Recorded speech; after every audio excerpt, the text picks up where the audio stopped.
እስቲ አንድ ቲፕ ልስጣችሁ። በአካባቢያችሁ ላይ ብሎም በምትኖሩበት ሰፈር ላይ ሰው በመድኃኒት ምግብ ውስጥ ተከቶበት ሞተ እንዲሆነ ሲባል ትሰማላችሁ። ያንን ከምን እንደሚያዘጋጁትና እንዴትስ አድርገው ሰውን እንደሚጎዱበት አንድ ጥሩ የሆነ ዕውቀት ልስጣችሁ ወይም ደግሞ መረጃ ልስጣችሁ። እንደዚህ አይነት ነገር ሲያጋጥማችሁ በፍጥነት ወተት በተመራጭ ደግሞ የግመል ወተት ብትወስዱበት መርዙ ከውስጣችሁ በቀላሉ ይወጣል ማለት ነው። በዚህ በምግብ አማካኝነት መድኃኒት ተብሎ የሚሰጡ ሰው እንዲሞት እስከ መግደል የሚያደርሱ ናቸው። ይህቺ ተክል እንደ ግብአትነት የምታገለግል ነች። የጅብ ጥላ ይባላል።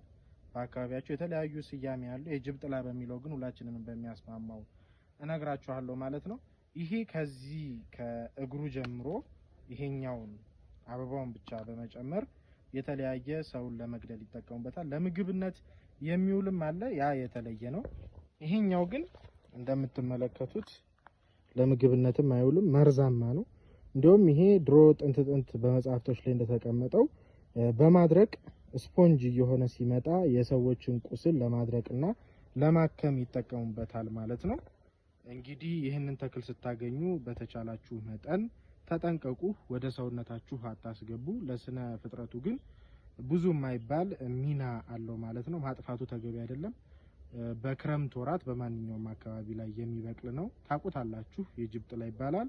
ይህንን ስትመገቡ አሁን እንደነገርኳችሁ የግመል ወተትን መጠቀሙ ከሰውነታችሁ ውስጥ ይሄንን መርዝ ለማጥፋት ወይም ደግሞ ለማዳከም አገልግሎት ላይ እንዳይውል ያደርገዋል ማለት ነው።